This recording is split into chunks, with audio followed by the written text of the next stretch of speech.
Bismillahirrahmanirrahim.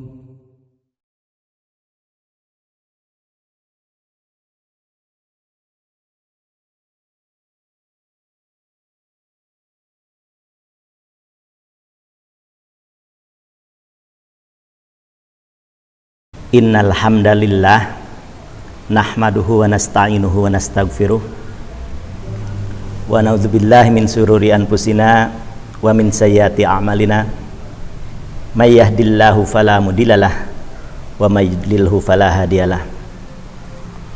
Asyhadu an la ilaha illallah wahdahu la syarikalah wa asyhadu anna Muhammadan abduhu wa rasuluh.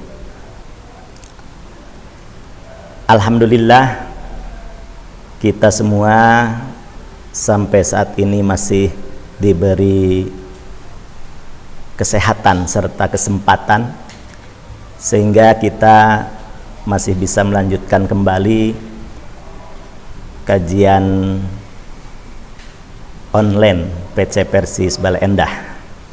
Mudah-mudahan kita semua selalu berada dalam lindungan Allah Subhanahu wa taala. Amin ya rabbal alamin. Ikhwati iman rahimakumullah. Saat ini saya akan membahas materi dengan judul amalan ahli surga.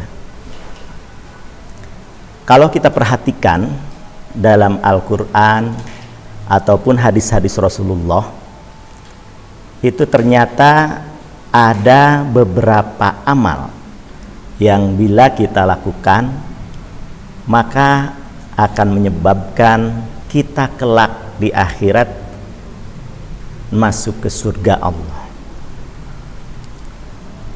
Di antaranya adalah yang dijelaskan dalam salah satu hadis Rasulullah Sallallahu Alaihi Wasallam dalam riwayat Imam Bukhari, an Abi Ayyub Al-Ansari, dari Abi Ayyub Al-Ansari radhiyallahu anhu, semoga Allah meridhoinya, anna rajulan qala, sesungguhnya ada seorang laki-laki, dia berkata, ya Rasulullah, wahai Rasulullah, akhbirni bi'amalin,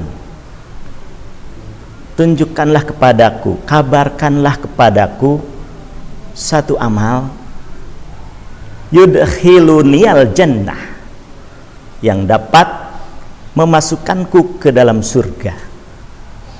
Faqala al-qaum, maka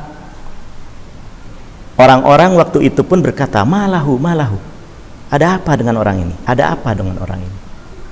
Faqala Rasulullah sallallahu alaihi wasallam, kemudian Rasulullah sallallahu alaihi wasallam beliau bersabda, arabun malahu, biarkanlah urusan orang ini. Faqala Nabi sallallahu alaihi wasallam, lalu Nabi sallallahu alaihi wasallam melanjutkan kembali sabdanya, ta'budullaha wa la tusriku bihi syai'an, kamu beribadah kepada Allah dan tidak melakukan musyrik kepada Allah dengan sesuatu pun. Wa tuqimus shalah, dan kamu mendirikan salat. Wa tu'tiyaz zakah, serta kamu mengeluarkan zakat. Wa tasilur rahim, dan kamu menyambungkan tali silaturahim. Qala, kemudian Abi Ayyub beliau berkata, ka'annahu kana ala rahilatihi, ketika itu Rasulullah sedang berada dalam kendaraannya. Ikhwati iman rahimakumullah, kalau kita perhatikan hadis itu, seseorang bertanya kepada Rasul tentang satu amal yang bisa memasukkan dirinya ke dalam surga, tapi kemudian Rasulullah menjawab ada 4 amal. Dan kalau kita perhatikan dari keempat amal tersebut, maka ternyata 4 amal tersebut adalah dari keseluruhan bentuk ibadah kita kepada Allah. Coba kita perhatikan satu persatu. Pertama, Rasul mengatakan, ta'budullaha wa la tusyriku bihi syai'an. Ini dalam arti adalah ibadah dalam bentuk ibadah qalbiyah, keyakinan, akidah, yang itu salah satu syarat agar manusia nanti di akhirat bisa masuk ke dalam surga adalah dengan cara kita melakukan ibadah kepada Allah tanpa melakukan kemusyrikan kepada Allah. Sebab kalau seseorang melakukan kemusyrikan kepada Allah, maka Allah akan mengharamkan surga baginya. Artinya kunci pertama yang harus kita lakukan adalah kita beribadah kepada Allah dan tidak melakukan kemusyrikan kepadanya. Jadi pertama syaratnya adalah kita harus melakukan ibadah dan kita harus memiliki akidah yang murni tanpa disertai dengan kemusyrikan. Kemudian wa tuqimus shalah, yang kedua, amal ibadah yang bisa membuat kita masuk ke surga nanti adalah kita mendirikan sholat. Ibadah sholat, kita semua sudah tahu bahwa ibadah sholat itu adalah ibadah badaniyah jenisnya, dan keutamaan sholat itu sudah banyak diterangkan oleh Rasulullah. Salah satunya adalah amal yang akan pertama kali dihisab nanti di yaumil akhir itu adalah sholat. Bila sholatnya bagus, maka akan bagus semua amal yang lain. Tapi bila sholatnya jelek, maka akan jelek juga amal-amal yang lain. Mengapa demikian? Karena ternyata memang sholat itu kan dikatakan a'udzubillahi minasyaitonirrajim, inna sholata tanha 'anil fahsya'i wal munkar. Sesungguhnya sholat itu akan mencegah seseorang berbuat fahisyah, keji dan munkar. Jadi kalau memang sholatnya sudah betul, sudah bagus, maka tentu amal-amal yang lainnya pun otomatis akan menjadi bagus. Maka wajar kalau dikatakan salah satu amal yang bisa memasukkan kita ke dalam surga nanti di akhirat adalah ibadah sholat. Lalu yang ketiga, Rasul mengatakan bahwa amal yang akan membuat kita masuk ke surga itu adalah waktu tiaz zakah, mengeluarkan zakat. Dan zakat itu ibadah dalam bentuk ibadah maliyah. Rizki yang Allah berikan terhadap kita dalam bentuk harta, dalam bentuk kekayaan, maka di sana ada kewajiban kita untuk mengeluarkannya sebagian dari harta kita, baik yang wajib dalam bentuk zakat ataupun yang sunnah dalam bentuk sedekah sunat yang lainnya. Dan itu jenis dari bentuk ibadah maliyah. Dan yang terakhir keempat, Rasul mengatakan watasilur rahim, dan menghubungkan silaturahim, menjalin silaturahim. Dan silaturahim itu adalah bentuk ibadah dalam hal muamalah, hubungan antara sesama manusia.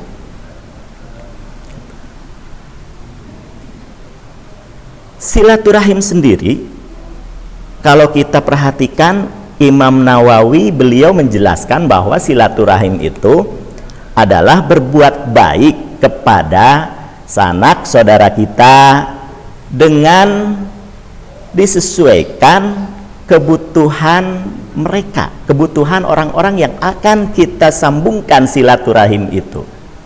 Jadi ternyata silaturahim itu adalah kondisional. Itu harus disesuaikan dengan orang yang akan menjalin silaturahim dan orang yang akan kita jalin silaturahimnya itu sendiri. Kalau orang itu membutuhkan bantuan harta, maka bentuk silaturahim itu adalah dengan cara memberikan harta itu kepada orang.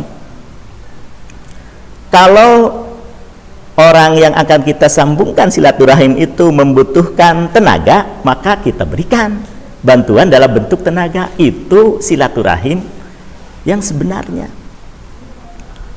Kalau dia sedang dirundung kesusahan, maka kita memberikan solusi kepada orang itu juga bentuk silaturahim. Bahkan dengan hanya memberi salam atau mendoakan, itu juga adalah bentuk silaturahim. Dan ketika orang itu perlu kita kunjungi dan kita berkunjung kepada dia, maka itu adalah bentuk silaturahim. Jadi ternyata menurut Imam Nawawi, silaturahim itu adalah kondisional, sesuai dengan kebutuhan orang yang akan kita jalin silaturahimnya tersebut. Jadi kalau kita hubungkan dengan situasi saat ini,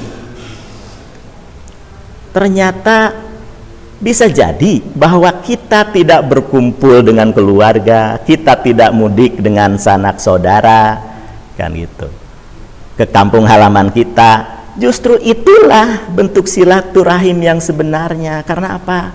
Karena ternyata memang tidak berkumpulnya kita dengan keluarga, tidak mudiknya kita ke kampung halaman, itu adalah bentuk kebaikan dari kita. Karena apa? Karena kita ihtiyat, berhati-hati, jangan sampai nanti justru dengan datangnya kita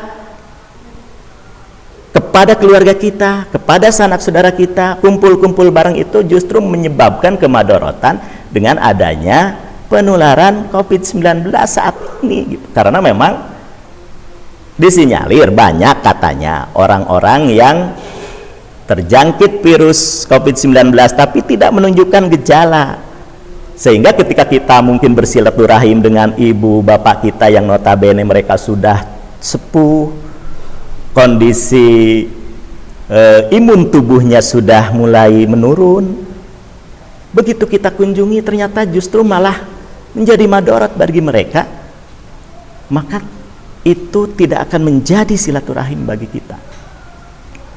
Seperti itu. Jadi silaturahim itu kondisional, harus disesuaikan dengan kebutuhan orang yang akan kita jalin silaturahimnya. Ikhwatu iman rahimakumullah, memang keinginan untuk berkumpul bersama dengan keluarga, dengan sanak saudara, itu satu hal yang manusiawi, yang tentu kita sangat mengharapkan sekali kumpul-kumpul seperti itu di dunia ini gitu. Tapi ketahuilah bahwa puncak keinginan untuk berkumpul yang hakiki, yang sebenarnya adalah nanti di akhirat, ketika kita sangat merindukan sekali berkumpul dengan keluarga, dengan sanak saudara di surga Allah kelak di yaumil akhir. Suami akan sangat mengharapkan berkumpul dengan istri, dengan anak-anaknya. Begitupun seorang anak akan sangat mengharapkan, merindukan sekali berkumpul dengan ibu bapaknya, dengan sanak saudaranya. Dan puncak rasa sedih kita nanti di akhirat itu adalah ketika kita masuk surga Allah dan kita tidak mendapati seorang pun dari sanak saudara kita di surga. Kita akan merasa sangat sedih sekali. Ketika kita masuk surga, tidak ada bapak kita di sana, tidak ada ibu kita di sana, tidak ada suami kita di sana, tidak ada istri kita di sana, tidak ada anak-anak kita di sana, tidak ada saudara-saudara kita di sana. Kita akan sangat sedih sekali. Padahal ikhwatu iman rahimakumullah, sebetulnya peluang seseorang itu bisa berkumpul di surga itu sangat terbuka lebar. Sebagaimana Allah telah berfirman dalam Quran surah Ar-Ra'd ayat 23, Jannatu adnin yadkhulunaha wa man salaha min abaihim wa azwajihim wa dzurriyyatihim. Kata Allah, yaitu surga Aden yang mereka masuk ke dalamnya bersama-sama dengan orang-orang soleh dari bapak-bapaknya, dari pasangan-pasangannya, dan dari anak cucunya. Wal malaikatu yadkhuluna alaihim min kulli babi. Sedangkan para malaikat masuk ke tempat-tempat mereka itu dari semua pintu. Itu dijelaskan dalam Al-Quran. Jadi kemungkinan kita untuk berkumpul bersama di surga itu sangat terbuka lebar. Dikatakan demikian. Yang menjadi permasalahan lalu bagaimanakah caranya, kan gitu, agar kelak di akhirat kita bisa bersama-sama berkumpul, dan kumpulan kita dengan keluarga itu adalah di surga, bukan di neraka. Maka hal ini tidak akan terlepas dari proyek yang harus kita lakukan, yang telah kita rintis selama sebulan kemarin di bulan Ramadan.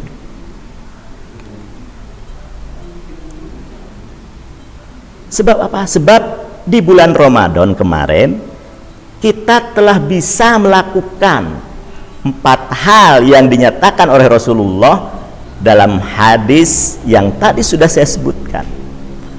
Kita bisa beribadah kepada Allah dengan memurnikan ketauhidan kita. Kita bisa mendirikan sholat.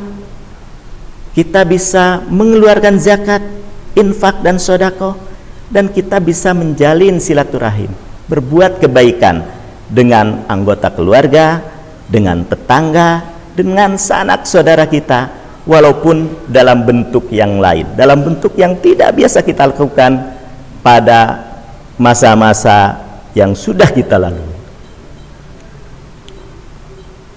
Dengan adanya pandemi ini pasti ada hikmah di balik semua ini. Di antaranya salah satunya adalah karena kita dipaksa dalam tanda kutip untuk stay at home, berada di rumah sudah beberapa bulan, termasuk ketika bulan Ramadan, maka sangat terasa sekali kenikmatan ketika kita bisa berkumpul bersama dengan anggota keluarga. Kita bisa makan bersama, kita bisa bercanda bersama, kita bisa sholat berjamaah bersama, kita bisa tadarus Al-Quran bersama. Alangkah nikmatnya ketika kita menjadi imam, kemudian kita mendengar gema suara takbir di belakang kita dari anak dan istri kita. Kita merasa sangat nikmat sekali ketika kita mendengar lantunan ayat-ayat suci dari istri-istri kita, dari anak-anak kita, yang mungkin waktu-waktu yang lalu itu tidak bisa kita lakukan. Kita bisa saling memperhatikan, saling menasehati, saling menjaga dalam ketaatan kepada Allah Subhanahu wa ta'ala dalam bentuk ibadah-ibadah yang kita lakukan selama bulan Ramadan. Dan proyek yang telah kita rintis itu maka harus kita teruskan, harus kita lanjutkan di bulan-bulan setelah beresnya bulan Ramadan ini.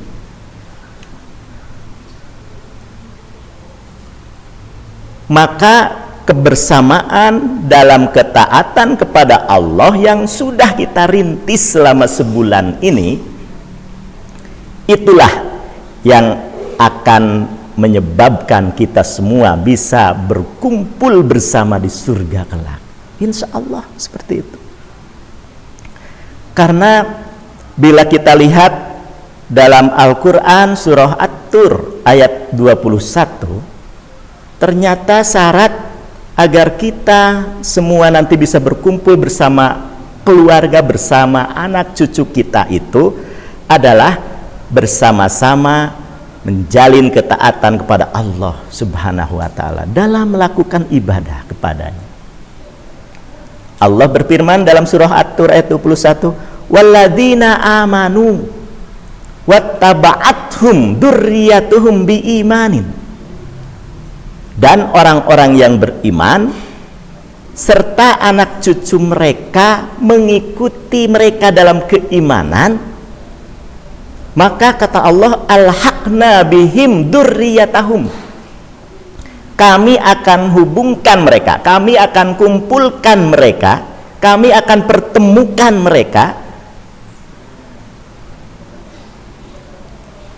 Wa ma alatnahum min amalihim min syai', dan kami tidak mengurangi sedikit pun dari pahala amal mereka. Kullu mri'in bima kasaba rahinun. Karena tiap-tiap manusia itu terikat dengan apa yang dikerjakannya.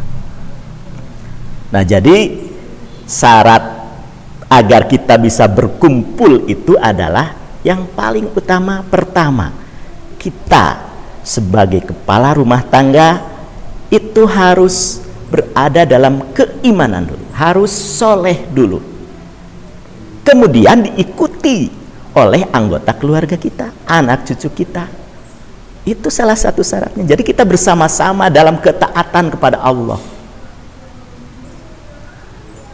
Maka kemudian janji Allah, ketika seseorang sudah beriman, sudah taat, menjalankan ibadah kepada Allah, kemudian diikuti oleh anak cucunya, oleh pasangan-pasangannya, maka janji Allah, alhaqna bihim dzurriyyatahum, Allah akan mempertemukan mereka, akan mengumpulkan mereka kelak di surganya.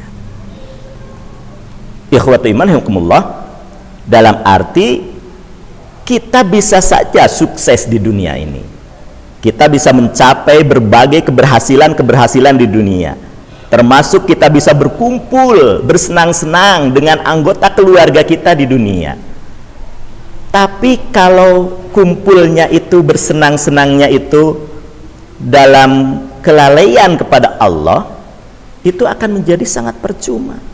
Kelak kita tidak akan bisa berkumpul dengan keluarga kita di surga. Kan yang kita harapkan, mungkin saja bisa kita berkumpul, tapi kumpulannya adalah kumpulan di neraka yang kita sangat tidak harapkan.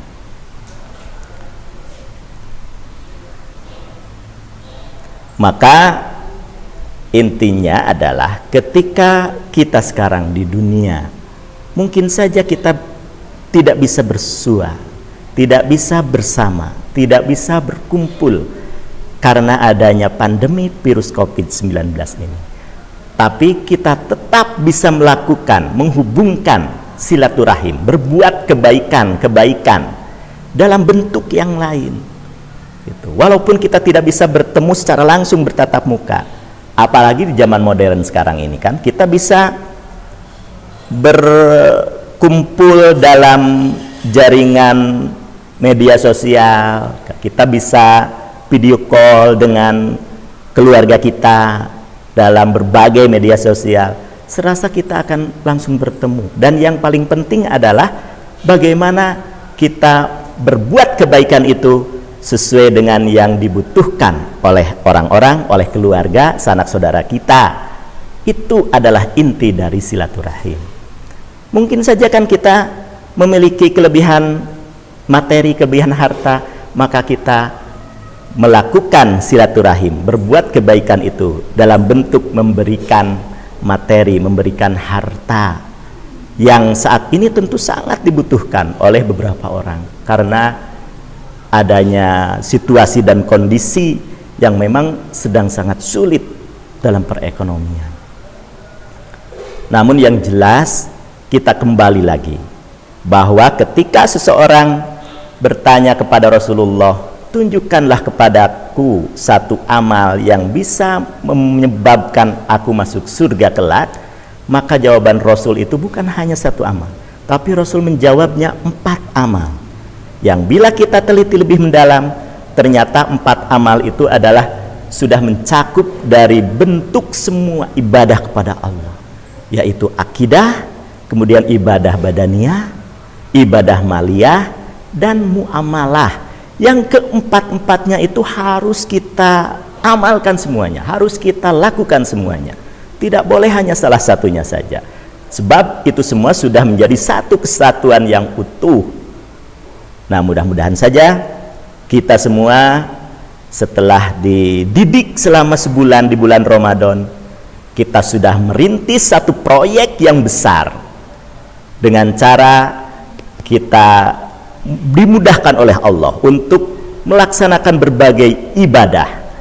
Kemudian kita dimudahkan oleh Allah untuk menjauhi segala hal yang dilarang oleh Allah Subhanahu wa taala secara bersama-sama dalam keluarga, diikuti oleh anak istri kita.